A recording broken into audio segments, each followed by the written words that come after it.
Hello students, welcome to the class. तो students, हम क्या कर रहे हैं, हमने स्टार्ट किया था हिंदू मैरिज एक्ट का section number 13 which is about divorce. ठीक है। डिवोर्स के हमने कितने ग्राउंड कर लिए हैं। हमने इसका सब सेक्शन 1 का क्लोज 1A इतना हम कर चुके हैं। ठीक है। आज के क्लास में हम क्या करेंगे, क्लोज 1B। क्लोज 1B क्या कहता है, ये टोटली अबाउट बात करता है डिजर्शन, कि भाई एक पार्टी ने अगर दूसरी पार्टी को डिजर्ट कर दिया है, कितने पीरियड के लिए, for a period not less than 2 years immediately preceding the presentation of petition. तो वो क्या ले सकता है, डिवोर्स ले सकता है। किस ग्राउंड पे, डिजर्शन के ग्राउंड पे। यानी कि अगर एक पार्टी हस्बैंड एंड वाइफ में से कोई भी पर्सन, आइदर हस्बैंड और वाइफ, विदाउट एनी रीजनेबल कोज अगर एक दूसरे से अलग हो जाते हैं, ठीक है, डेजर्ट कर देते हैं, तो दूसरे स्पाउस के पास क्या रेमेडी है, वो कोर्ट में जाएगा। ठीक है। अगर उसका डिजर्शन का पीरियड जो है 2 years हो चुका है, तो जैसे ही 2 years कंप्लीट हो जाते हैं, तो दूसरा स्पाउस जो कि डिजर्टेड स्पाउस है, जिसको कि डिजर्ट कर दिया गया है, वो कोर्ट में जाके पिटीशन फाइल करके मैट्रिमोनियल रिलीफ ले सकता है, जो भी हिंदू मैरिज एक्ट में अवेलेबल है वो सारे, और डिवोर्स भी ले सकता है। ठीक है। ये भी आज का भी लेक्चर थोड़ा सा ज़्यादा बड़ा तो नहीं होगा, बट इसको वाइट बोर्ड पे तो समझना ही पड़ेगा। तो वाइट बोर्ड पे स्विच हो जाते हैं। ठीक है। तो देखो, आज हम कर रहे हैं 13 का 1 close 1B which speaks about desertion। desertion का आपको मोटा मोटा मीनिंग तो पता ही है। क्या होता है desertion का मीनिंग? विड्रॉल। क्या होता है? विड्रॉल। कहाँ से withdrawal? From the society of, from the society of other spouse. दूसरे स्पाउस की सोसाइटी से विड्रॉ करना विदाउट एनी रीजनेबल कोज क्या होगा? डिजर्शन होगा। ठीक है। अब डिजर्शन को हम डिफरेंट डिफरेंट कैटेगरीज में पढ़ेंगे। कौन कौन सी कैटेगरीज हैं? सब 3 कैटेगरीज हैं। फर्स्ट है actual desertion,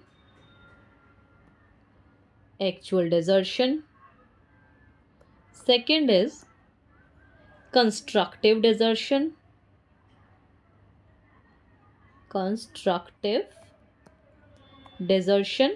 and third is wilful neglect. Wilful में सिंगल एल आएगा,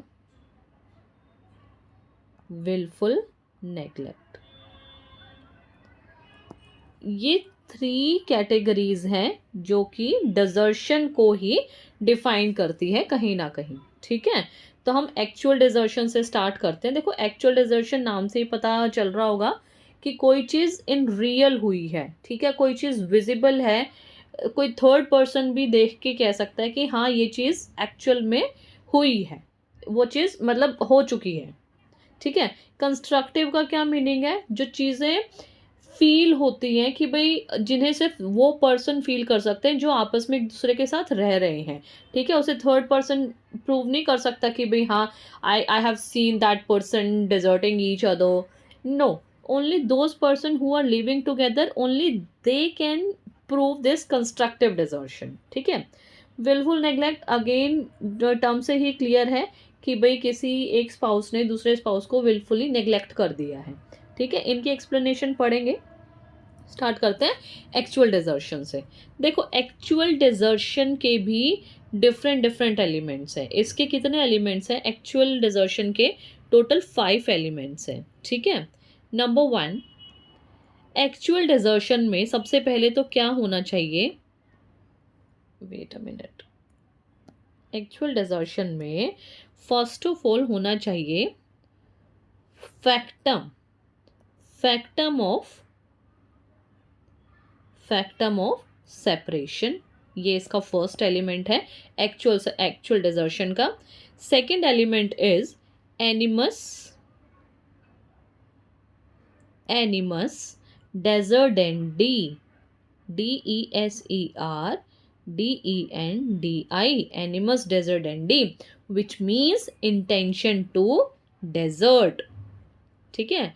Next is desertion should be without any reasonable cause. ठीक है. कोई रीजनेबल कोज ना हो डिजर्टिंग पार्टी के पास, तब उसे डिजर्शन माना जाएगा. ठीक है. Fourth is it should be without the consent of other spouse.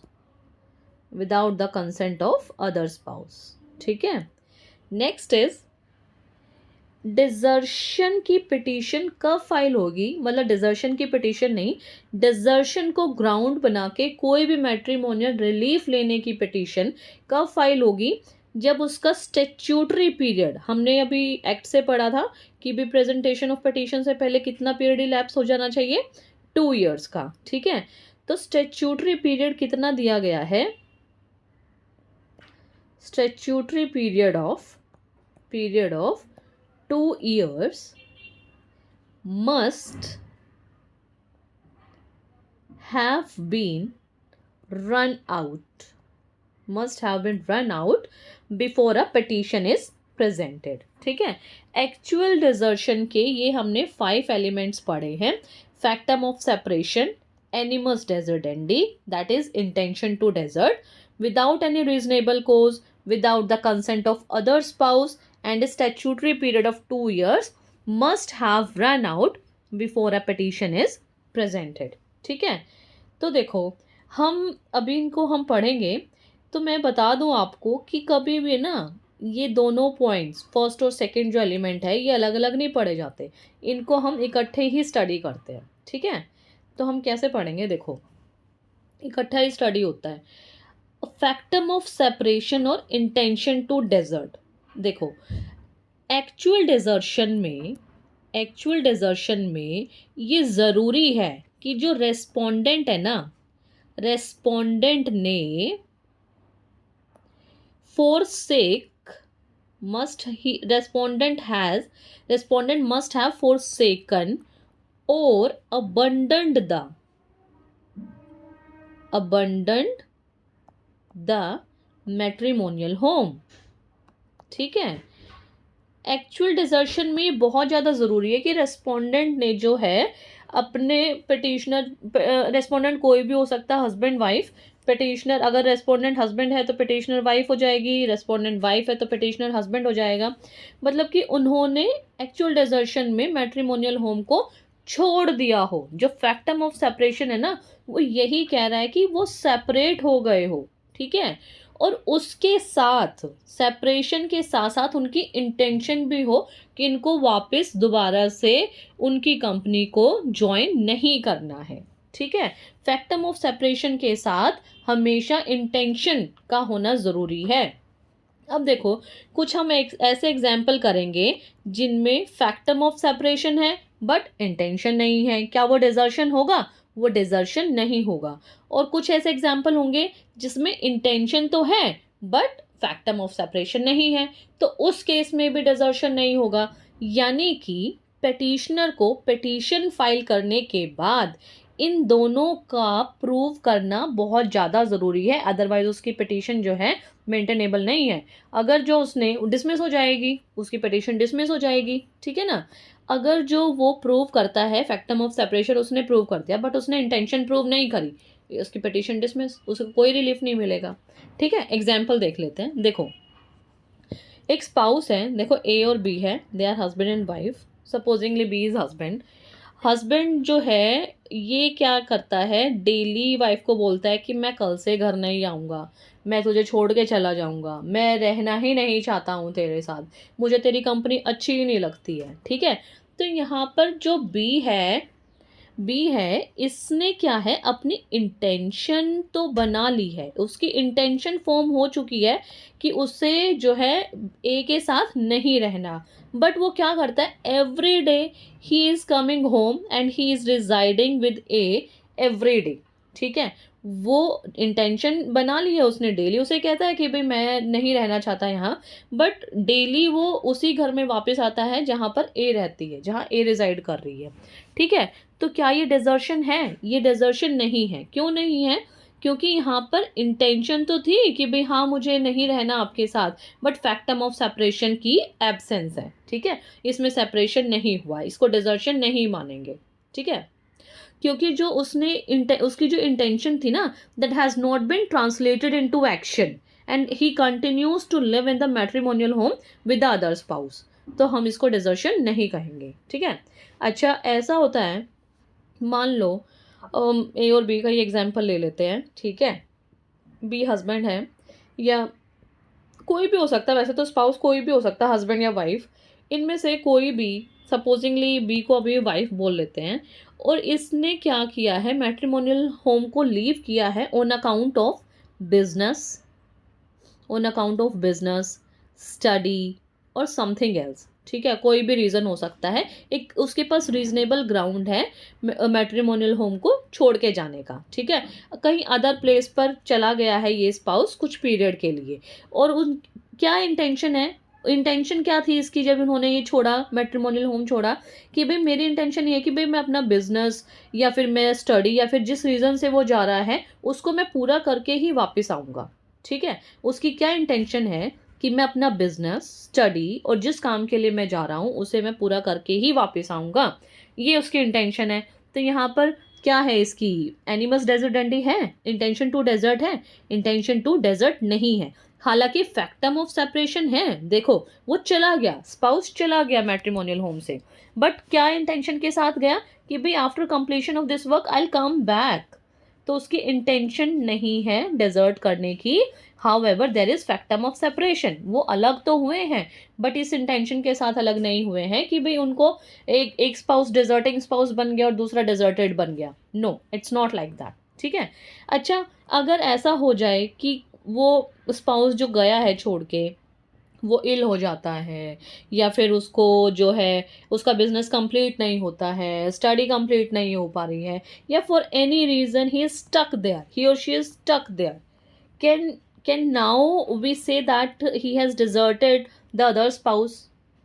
No, until और अनलेस उसकी इंटेंशन वापस घर जाने की है तब तक हम उसे नहीं कहेंगे कि भाई उसने जो है दूसरे स्पाउस को डिजर्ट कर दिया है। अगर उसके इंटेंशन अभी भी सिमिलर है कि भाई उसको इस काम को ख़त्म करने के बाद अपने स्पाउस के पास वापस जाना है, तो उसके हम डिजर्शन नहीं कहेंगे। ठीक है, इसमें सेपरेशन तो आपको दिख ही रहा है कि भाई वो चला गया है छोड़ के, कोई भी थर्ड पर्सन भी कह सकता है क्योंकि ये विजिबली दिख रहा है, दिस इज एक्चुअल डिजर्शन। ठीक है, बट इंटेंशन नहीं है तो इसको हम डिजर्शन नहीं मानेंगे। ठीक है, अब देखो कुछ ऐसी चीज़ें होती हैं, मान लो एक ऐसा ए और बी में मान लो झगड़ा हो गया और टेम्परेरी पैशन में, डिस्गस्ट और एंगर में, without any intention to cease the cohabitation permanently, कि भाई आप घर से चले जाओ, निकल जाओ। ठीक है, ऐसे बोल दिया उन्होंने, तो वो भी डिजर्शन नहीं माना जाएगा। ठीक है, यानी कि जो टेम्परेरी स्टेट होती है, कोई टेम्परेरी पैशन है, डिस्गस्ट है, एंगर है, अगर इसमें आपने विदाउट एनी इंटेंशन, इंटेंशन आपकी नहीं होनी चाहिए to cease the cohabitation permanently. ठीक है, अगर ऐसी इंटेंशन नहीं है तो उसे भी डिजर्शन नहीं मानेंगे। ठीक है, और अगर एक स्पाउस दूसरे स्पाउस को घर में रहने ही ना दे और उसको मतलब उसकी लाइफ को मिजरेबली हेल बना दे, उसको घर से निकाल दे, तो वो डेजर्शन, डेजर्शन तो होगा, बट किस पार्ट पे होगा? देखो निकल के जा रहा है, मान लो बी निकल के जा रहा है घर से, इसने ए ने इसका जो है जीना हराम कर दिया था घर में, कि और डेली इसे मारता पीटता, whatever he was doing. ठीक है, तो यहाँ पर डिजर्टिंग स्पाउस ए होगा। हाउएवर घर से निकल के ये जा रहा है, बट डिजर्टिंग स्पाउस ये होगा, डिजर्शन इसके पार्ट पे होगा, क्योंकि इसने वो एनवायरनमेंट, वो कंडीशन, वो चीज़ें नहीं दी कि बी उसके साथ सेम रूफ के अंडर सरवाइव कर सके। ठीक है, आ गया समझ में? अब देखो मैंने आपको बताया कि भाई एनिमस डेजर्डेंडी जो हमारे दो एलिमेंट्स थे, एनिमस deserendi and factum of separation, इनका इनका कंबाइन होना बहुत ज़्यादा ज़रूरी है, ठीक है। अगर देखो कोई एक पर्सन है, कोई एक स्पाउस है, ठीक है, सपोजिंगली वाइफ है, उसको लगता है कि भाई उसका जो हस्बैंड है उस वो एक ऐसे डिल्यूजन में है, वाइफ एक ऐसे डिल्यूजन में है कि उसका रहना उसके हस्बैंड के साथ सेफ नहीं है, उसकी हेल्थ का रिस्क है अगर वो अपने हस्बैंड के साथ रह रही है, और वो ऐसा सोच के वो घर से बाहर आ जाती है, घर से निकल आती है, पेरेंट्स के साथ रहने लग जाती है और वापस कभी जाती ही नहीं। तो क्या हम कह सकते हैं कि भाई डिजर्शन है यहाँ पर? Is it desertion? This is not a desertion. Desertion के लिए क्या होना ज़रूरी है? Animus deserendi and factum of separation. यहाँ पर इस केस में फैक्टम ऑफ सेपरेशन तो है, एनिमस डेजर्डेंडी है, इंटेंशन टू डेजर्ट है। इंटेंशन टू डेजर्ट तो तब होगी ना जब वो उसकी मेंटल कैपेसिटी ऐसी होगी कि वो इंटेंशन फॉर्म कर सके। वो तो इंटेंशन फॉर्म करने की सिचुएशन में ही नहीं है, उसकी मेंटल कैपेसिटी ऐसी है ही नहीं कि वो कोई इंटेंशन फॉर्म करे, क्योंकि वो तो डिल्यूजन में है। उसे डिल्यूजन में ऐसा लग रहा है कि भाई उसकी कंपनी जो है हस्बैंड के साथ सेफ नहीं है, ठीक है। तो यहाँ पर ये डिजर्शन नहीं होगा। अच्छा, अगर कोई एक स्पाउस ट्रीटमेंट के लिए कहीं चला जाता है, ट्रीटमेंट के लिए कहीं चला जाता है, तो वो भी डिजर्शन नहीं होगा अगर इंटेंशन नहीं है सेपरेट होने की, ठीक है। अब जब ये दोनों जो एलिमेंट्स हैं आपके फैक्टम ऑफ सेपरेशन का और जो एनिमस डेजर्डेंटी का है, जिस मोमेंट पे वो को एग्जिस्ट हो जाए, किसी भी मोमेंट पे वो को एग्जिस्ट हो जाते हैं, तो वहीं पर डिजर्शन बन जाता है, ठीक है। अगर पिटिशनर फेल हो जाता है किसी भी एलिमेंट को प्रूव करने में, तो उसकी पिटीशन जो है वो फेल हो जाएगी, उसे कोई रिलीफ नहीं मिलेगा, ठीक है। यानी कि जो एनिमस डेजर्डेंडी है और फैक्टम ऑफ सेपरेशन है, इनका को एग्जिस्ट होना is very much necessary. Very much necessary क्यों है, और मैंने ऐसा क्यों बोला कि विद द मोमेंट दे को एग्जिस्ट। सपोजिंगली एक स्पाउस है, ठीक है, उसकी इंटेंशन नहीं है फोरसेक करने की और अबंडन करने की, ठीक है, और उसकी इंटेंशन है कि भाई वो घर वापस आएगा, ही विल रिटर्न, ठीक है, बट वो फेल हो जाता है रिटर्न होने में। देखो एग्जाम्पल इसका इस तरह से समझते हैं, ए और बी है, दे आर मैरिड, ठीक है, B is husband, A is wife. B कहीं बाहर चला जाता है फॉर हिज वर्क, ठीक है, सपोजिंगली वो कहीं पर भी अब मैट्रिमोनियल होम से बाहर, इस सिटी से बाहर, इंडिया से बाहर कहीं पर भी वो चला गया, ठीक है। और वहाँ जाने के बाद इसने जो है अपनी वाइफ को लेटर्स लिखे, इनिशियली अफेक्शनेट लेटर्स लिखे, इनका कम्युनिकेशन अच्छा रहा, but after some time he cools down. उसने कोई लेटर उसको नहीं भेजा, कोई कम्युनिकेशन उनके बीच में नहीं रहा, ठीक है। मतलब कि इनिशियली उसकी क्या इंटेंशन थी? उसकी इंटेंशन ये थी कि भाई after finishing this work I come back home, ठीक है। इनिशियली उसने कम्युनिकेशन भी कंटिन्यू रखा ए के साथ, but after some time he stopped that, the moment he stopped. क्या था रीज़न? रीज़न ये था कि भाई उस वो किसी अनदर गर्ल के साथ he was in affair, and because of which he stopped sending letters और हैविंग एनी कम्युनिकेशन विद ए, ठीक है। तो इस केस में क्या हुआ? द मोमेंट को एग्जिस्ट, आपको समझ आ रहा है?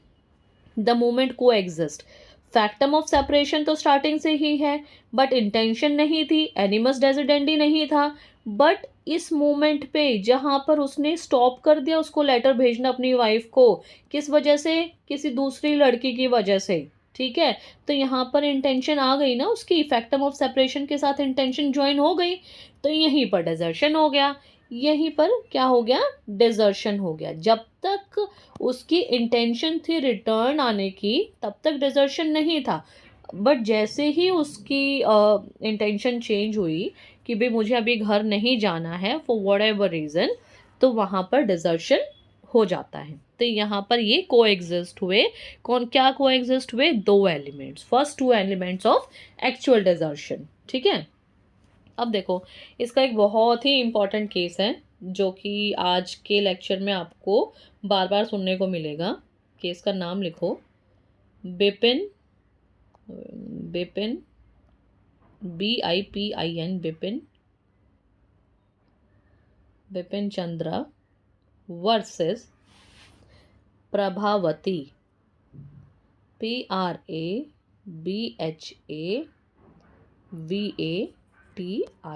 प्रभावती। कब का केस है ये केस है आपका 1957 का, सुप्रीम कोर्ट का। इस केस में क्या होता है, Bipin Chandra is a husband, she is a wife. इन दोनों की मैरिज हो जाती है। मैरिज होने के बाद ये मैट्रिमोनियल होम में रहते हैं फॉर सम टाइम, ठीक है। कुछ टाइम के बाद इनको एक सन हो जाता है। सन हो जाता है। बिपिन चंद्र क्या है, इंग्लैंड चला जाता है बिजनेस के लिए, बिजनेस पर्पस के लिए, with an intention to return to his home, ठीक है। फिर क्या होता है, सब कुछ ठीक चल रहा होता है। फिर अचानक से एक पर्सन है महेंद्र, जो कि एक फैमिली फ्रेंड है, उनकी एंट्री होती है और वो he started living in the family of these two people. Joint family है, वहाँ पर ये भी रहना स्टार्ट कर देता है। आफ्टर सम टाइम इन दोनों का एक अफेयर स्टार्ट हो जाता है, ठीक है। बिपिन चंद्र अपने काम से घर वापस आता है तो जो प्रभावती के फादर इन लॉ होते हैं वो इंटरसेप्ट कर लेते हैं वो लेटर जो कि प्रभावती महेंद्र को भेज रही थी, और उस लेटर को वो बिपिन चंद्र को दिखा देते हैं, ठीक है। और बिपिन चंद्र को दिखा देते हैं तो बिपिन चंद्र जब इनसे पूछता है तो ये डिनाई कर देती है कि ऐसा कोई लेटर मैंने लिखा नहीं था। कुछ टाइम के बाद वहीं पर वो चीज़ें थोड़ी बहुत सेटल डाउन हो जाती हैं। कुछ टाइम के बाद प्रभावती अपने घर चली जाती है on the occasion of marriage of her brother. Marriage के लिए वो घर चली जाती है, ठीक है। तो जब वो घर जाती है, किस लिए जा रही है, अपने ब्रदर की मैरिज के लिए, ठीक है। ब्रदर की मैरिज के लिए तो गई है, क्या यहाँ पर उसका इंटेंशन है नॉट टू रिटर्न बैक? ऐसा उसका कोई इंटेंशन नहीं है कि भाई वो घर वापस नहीं आएगी।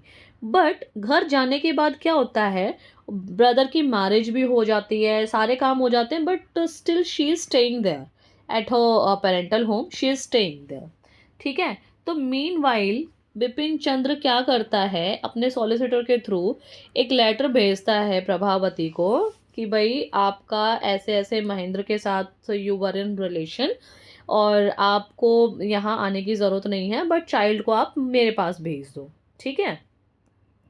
तो प्रभावती क्या है, डिनाई कर देती है कि भाई ऐसा कोई मेरा अफेयर नहीं है, और वो चाइल्ड को नहीं भेजती है। बट आफ्टर सम टाइम वो क्या करती है, एक लेटर लिखती है मदर इन लॉ को कि भाई मैं कुछ टाइम के बाद अपने घर वापस आ रही हूँ, ठीक है। तो वो लेटर मदर इन लॉ क्या है, अपने बेटे को दिखाती है, बिपिन चंद्र को।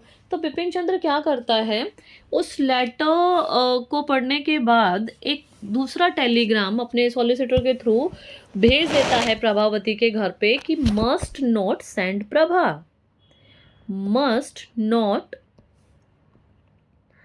सेंड प्रभा, कि भी प्रभा को मत भेजो घर, मेरे पास मत भेजो, ठीक है। तो फिर केस फाइल हो जाता है, डिवोर्स पिटीशन फाइल हो जाती है, ठीक है। तो सुप्रीम कोर्ट अल्टीमेटली केस जो सुप्रीम कोर्ट पहुंच जाता है, तो सुप्रीम कोर्ट क्या ऑब्जर्व करती है कि भाई देखो, आप कह रहे हो कि भाई for this reason she has left you and now she is living at her parental home and she has deserted you. तो सुप्रीम कोर्ट क्या ऑब्जर्व करती है कि नो डाउट जो वाइफ है वो मैरिज के लिए गई थी, बट मैरिज पूरी होने के बाद भी वो घर से मैट्रिमोनियल होम नहीं आई, ठीक है। मैट्रिमोनियल होम नहीं आई तो फिर कोर्ट क्या देखती है कि भाई जो बिपिन चंद्र है ना, मैट्रिमोनियल होम आने से पहले ही उन्होंने तो एक लेटर भेज दिया था अपने सॉलिसिटर के थ्रू प्रभा को कि भाई आपका इस तरह से अफेयर चल रहा है और आपको चाइल्ड को वापस भेजना है। बट उनके बारे में कुछ नहीं कहा जाता कि भाई आपको भी वापस आना है या नहीं आना है। फिर सुप्रीम कोर्ट क्या देखती है कि भाई ठीक है, प्रभावती ने एक लेटर जो है, इस लेटर के बाद अपनी मदर इन लॉ को भेजा अबाउट हर रिटर्न कि भाई after some time I am coming back home, ठीक है। तो इससे पहले कि वो घर आए, बिपिन चंद्र ने एक दूसरा टेलीग्राम भेज दिया उसके फादर को कि B must not send Prabha. तो यहाँ पर जो सुप्रीम कोर्ट ने ऑब्जर्व किया और फाइंडिंग दी, उन्होंने क्या सुप्रीम कोर्ट ने क्या फाइंडिंग दी कि भाई यहाँ पर डिजर्टिंग स्पाउस प्रभावती नहीं है, बिपिन चंद्र है। क्यों? क्योंकि उसने उसको ऐसा एनवायरनमेंट दिया ही नहीं कि भाई वो रिटर्न करे अपने मैट्रिमोनियल होम में, कि भाई जब आप उनको बार बार लेटर भेज रहे हो तो आप ऐसी कंडीशन क्रिएट कर रहे हो कि भाई आपके पास आपका स्पाउस आए ही ना। तो इस केस में इसकी पिटीशन जो है डिसमिस हो गई थी। क्या, किस ग्राउंड पे? कि भाई डिजर्टिंग स्पाउस आप हो, आपकी वाइफ नहीं है, क्योंकि the moment she has made her intention to return to her matrimonial home, desertion on her part stops. ठीक है, but after sending the letter और टेलीग्राम टू हर और to her father, you have created such a situation or such a condition that she cannot come back to you.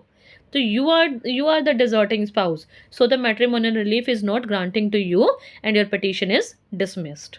ठीक है, ये बहुत important case है, आपको करना है, और इस पूरे टॉपिक में ये केस आपको बार बार आता रहेगा। ठीक है, इस केस पे बहुत अलग अलग पॉइंट्स है, जब हम डिस्कस करेंगे तब मैं आपको बताऊंगी। ठीक है, ये आपको करना है, बहुत इंपॉर्टेंट केस है ये आपका। अच्छा, अब आता है आपका दो हमने एलिमेंट्स कर लिए इसके, क्या क्या किए? फैक्टम ऑफ सेपरेशन और एनिमस डेजर्डेंडी। अब हम क्या करेंगे? Reasonable excuse.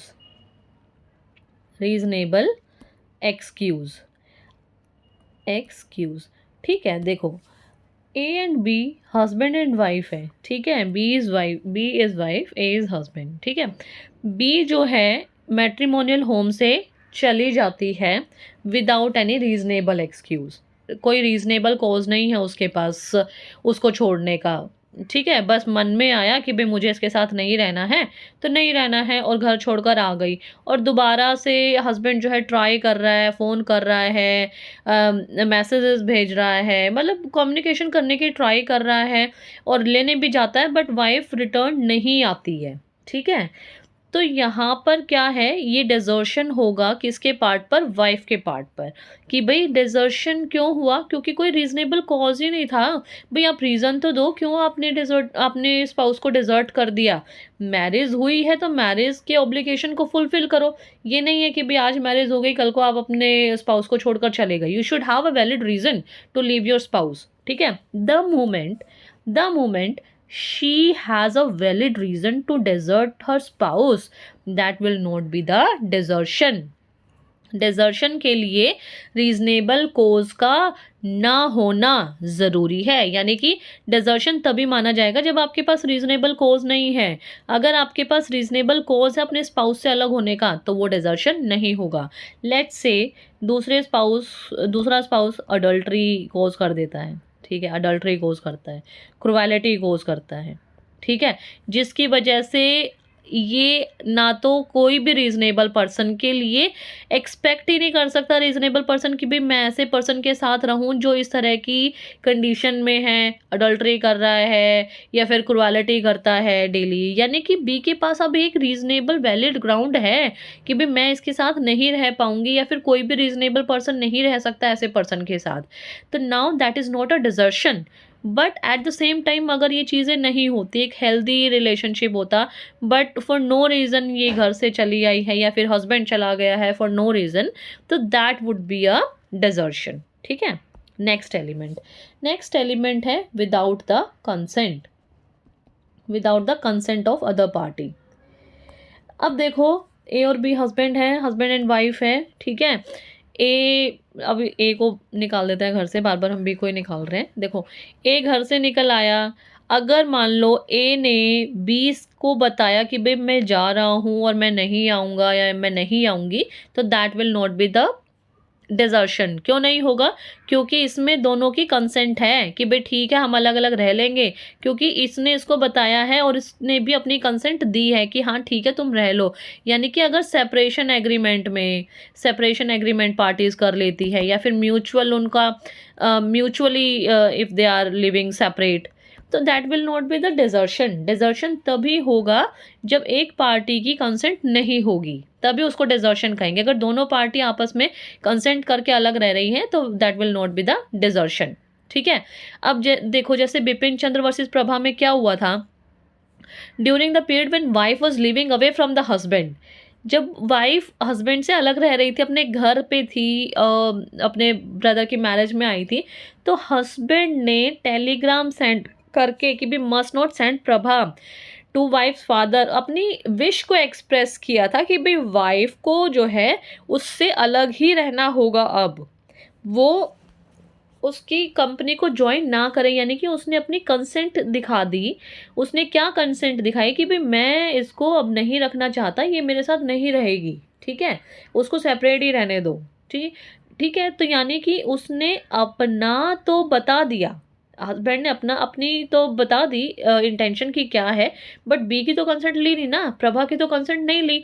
तो विदाउट द कंसेंट हुआ ना, ये विदाउट द कंसेंट क्या होगा, डिजर्शन होगा। ठीक है, अगर ये भी कंसेंट दे देती, प्रभा भी कंसेंट दे देती, तो क्या होता, डिजर्शन नहीं होता। ठीक है, अब देखो कोई एक प्रेग्नेंट वाइफ है, apart from this Bipin Chandra and Prabha, another example, pregnant wife है, डिलीवरी के लिए घर आ गई है without the consent of the husband, तो उसे डिजर्शन नहीं कहेंगे, क्योंकि she has a reason to come to home. ठीक है भाई, वो अपनी ट्रीटमेंट के लिए या डिलीवरी के लिए घर पर आई है, तो उसे डिजर्शन नहीं कहेंगे। सिमिलरली, अगर हस्बैंड वाइफ को कंपेल कर दे कि भी आप अपने पेरेंट्स के पास चले जाओ, ठीक है, रहने के लिए मेरे को छोड़ दो, तो इसमें भी जो वाइफ है ना, wife would not be in desertion, he will be the husband who is in desertion, not wife, क्योंकि हस्बैंड ने वो कंडीशन, वो सर्वाइवल सिचुएशन या एनवायरनमेंट दिया ही नहीं ना वाइफ को कि भाई वो उनके साथ रहे। वो कंसिस्टेंटली कंपेल कर रहे हैं कि भाई जाओ अपने घर पे जाओ, मुझे छोड़ दो। ठीक है, और मान लो फ्रीक्वेंट विजिट है वाइफ का to her parents home, that will also not be a desertion. ठीक है, अगर without the consent, if she is frequently going to her parental home, that is also not a desertion until और unless that hampers their matrimonial life। ठीक है, healthy matrimonial life को अगर वो hamper नहीं करता है, तो उसे भी हम डिजर्शन नहीं कहेंगे। ठीक है, नेक्स्ट एलिमेंट क्या था हमारा कि भाई डिजर्शन जो है कितने साल का होना चाहिए, 2 ईयर्स का एटलीस्ट होना चाहिए। ठीक है, पिटिशन कब फाइल होगी, जब आपके 2 ईयर्स कंप्लीट हो जाएंगे। तो क्या हम डिजर्शन को एक कंटिन्यूअस ऑफेंस बोल सकते हैं? Yes, it is a continuous offence. Continue हो रहा है डे आफ्टर डे, एक स्पाउस दूसरे स्पाउस को छोड़ के चला गया, आज चला गया, आज भी डिजर्शन, कल भी नहीं आया तब भी डिजर्शन, परसों नहीं आया तब भी डिजर्शन। मतलब कि कंटिन्यू होता चला जाएगा डे बाय डे, अगर जब तक वो कंपनी रिज्यूम नहीं होगी या फिर टर्मिनेट नहीं होगा, जब तक डिजर्शन वो कंटिन्यू ही रहेगा। ये एक इनक्वाइट ऑफेंस है। ठीक है, कंटिन्यूइंग ये इनक्वाइट ऑफेंस है। अगर ये कंटिन्यू मतलब जैसे ही डिजर्शन बिगिन हुआ, ये चलता रहेगा डे आफ्टर डे। ठीक है, जब तक इसका एंड नहीं होगा। एंड कौन करेगा? एंड कोई भी कर सकता है, पिटिशनर भी कर सकता है, रेस्पोंडेंट भी कर सकता है, दोनों के ही पार्ट पे कोई ऐसी चीज़ हो जाए तो डिजर्शन एंड हो सकता है।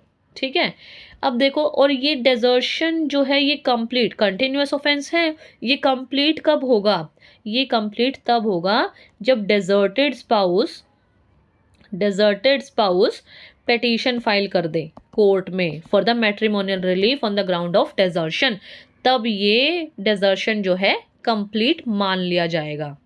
ठीक है, but before filing the petition, if the respondent और the petitioner does something which brings desertion to end, अगर पिटिशनर और रिस्पोंडेंट ने ही कुछ ऐसा कर दिया कि भी डिजर्शन ख़त्म ही हो गया, तो पिटीशन मेंटेन ही नहीं होगी, मेंटेनेबल ही नहीं है। ठीक है, अब देखो जो बिपिन चंद्र वाला हमने केस किया था, इसमें मेन क्वेश्चन क्या था सुप्रीम कोर्ट के पास कि भाई whether wife continue to be in desertion for the entire statutory period, कि भाई जो वाइफ है क्या वही डिजर्शन में थी for the entire statutory period. Statutory period कितना? 2 ईयर्स का। ठीक है, अब इसमें क्या था भाई, जो बिपिन चंद्र है ना, उन्होंने लेटर सेंड करके, मैंने बोला आपको थोड़ी देर पहले बताया कि दोनों में से कोई भी डिजर्शन को एंड कर सकता है। पिटिशनर के पार्ट पे भी कुछ हो सकता है, रेस्पोंडेंट के पार्ट पे भी कुछ हो सकता है।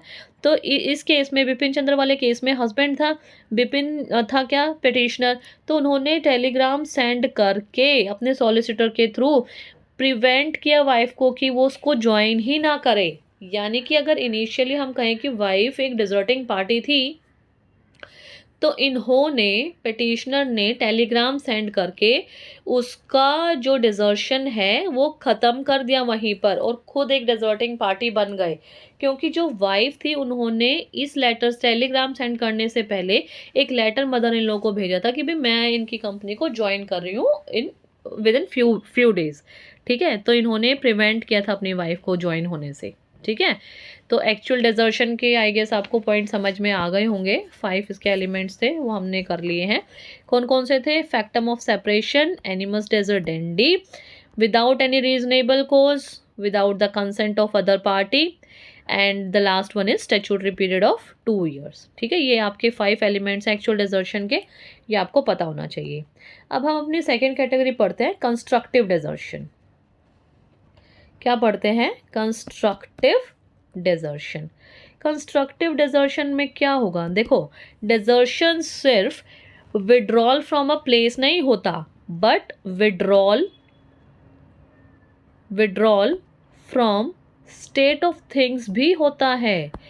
अगर एक पार्टी विड्रॉ कर ले स्टेट ऑफ थिंग्स से और सेम हाउस में रह रहे हैं, under the same roof if they are living, but they are withdrawing from some state of things, that will be a constructive desertion. ठीक है, फॉर एग्जाम्पल जब आप देखो, इसमें एक केस है, केस बताती हूँ। सावित्री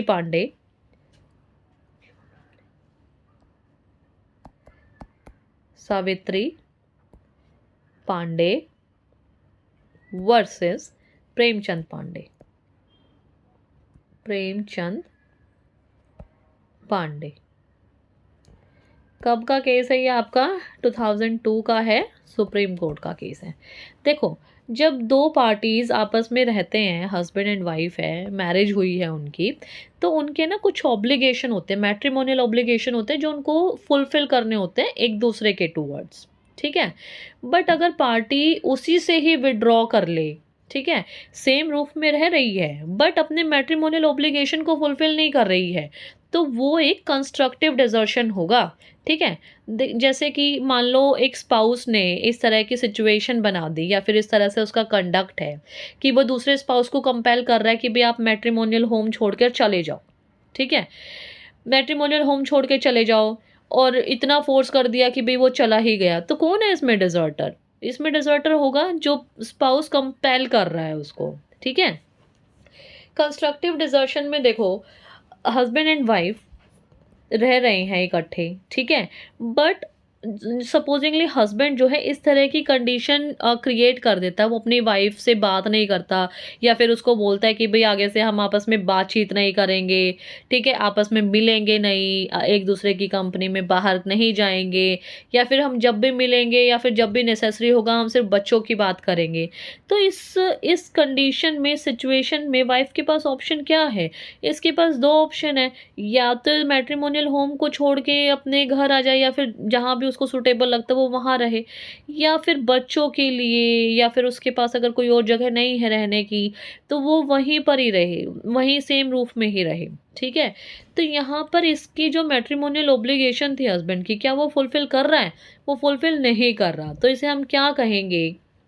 इसे हम कंस्ट्रक्टिव डिजर्शन कहेंगे कि भाई एक रूफ के अंडर रहते हुए अगर पार्टी इग्नोरेंट है ऑफ ईच अदर, तो that will be the constructive desertion. ठीक है, अपनी ऑब्लिगेशन को फुलफिल ना करना, वो क्या होगा? Constructive desertion.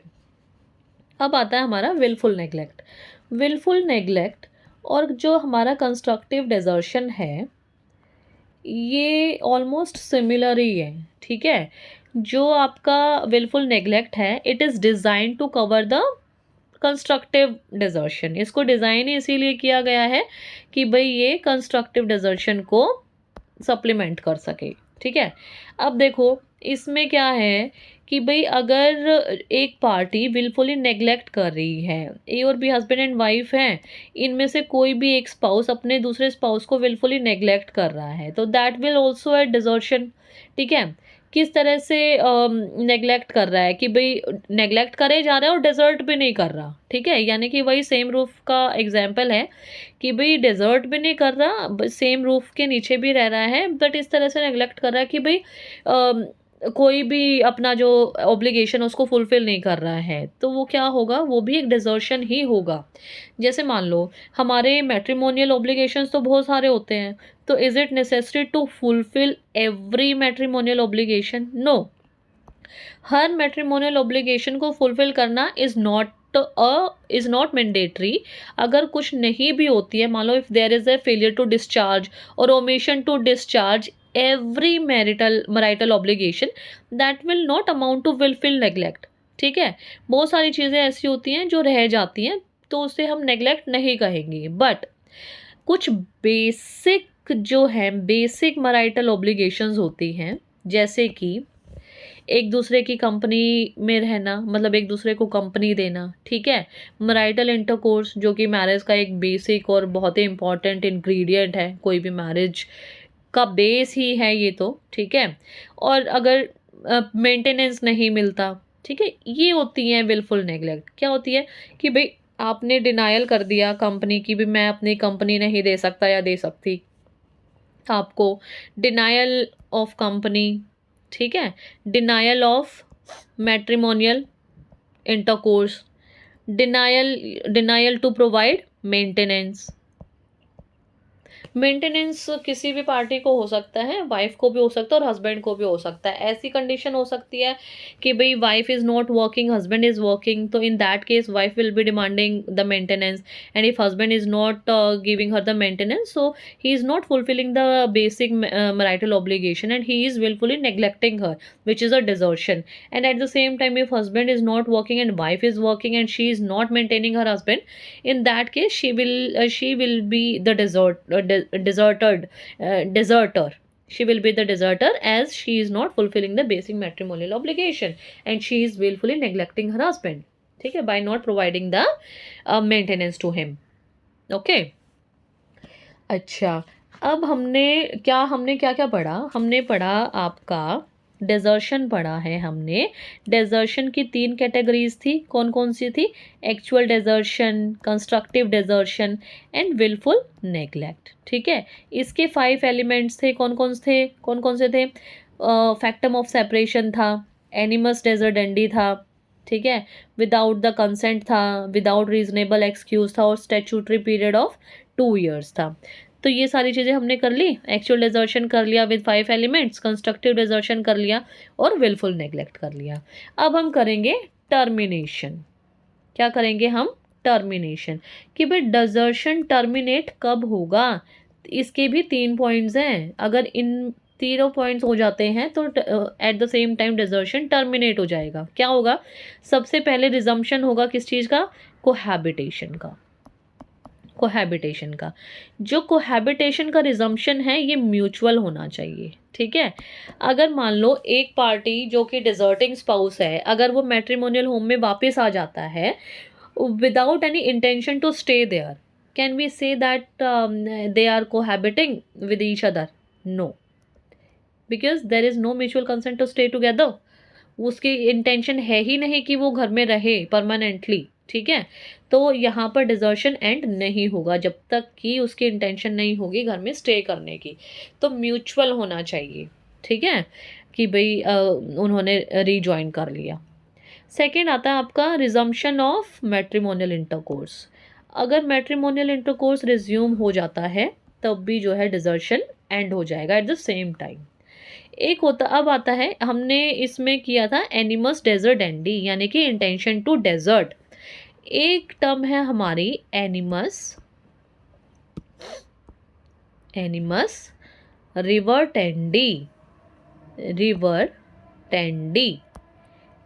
ये क्या है भाई? पहले तो उसकी इंटेंशन थी कि भाई मुझे नहीं रहना आपके पास, बट एट द मोमेंट जब उस स्पाउस ने सोच लिया कि भाई नहीं मुझे तो घर वापस जाना है, यानी कि जो उसकी इंटेंशन है वो रिवर्ट हो गई, वो दे रहा है, रिकंसाइल होना चाहता है, वो ऑफर ऑफ रिकंसिलिएशन है उसकी साइड से, ऑफर ऑफ रिकंसिलिएशन लिएशन है डिजर्टिंग स्पाउस की तरफ से, तो the moment it happens desertion terminates.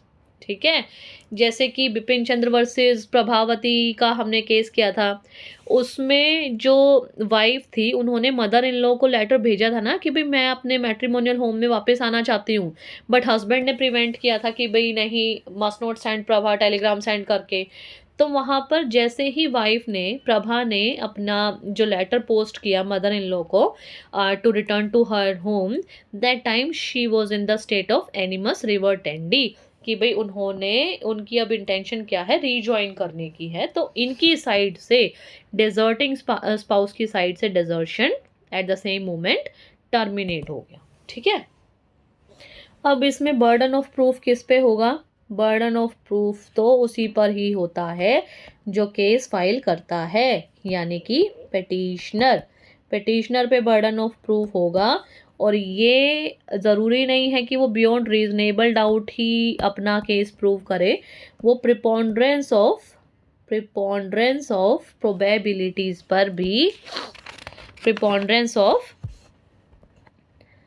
Probabilities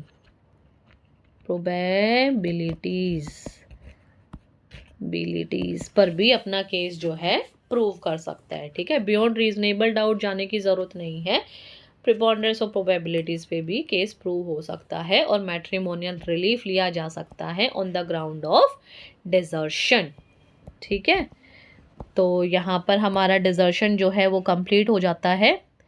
अब हम देखते हैं, अपना एक्ट खोल लेते हैं। देखो हमने कितना कर लिया, इसमें हमने 3 पॉइंट कर लिए हैं। फर्स्ट हमारा क्या था? अडल्ट्री था। सेकंड था हमारा क्रूएलिटी, और थर्ड हमने आज क्या किया है? डिजर्शन किया है। ठीक है, नेक्स्ट हम कल करेंगे। आज के लिए इतना ही। Take care, bye bye.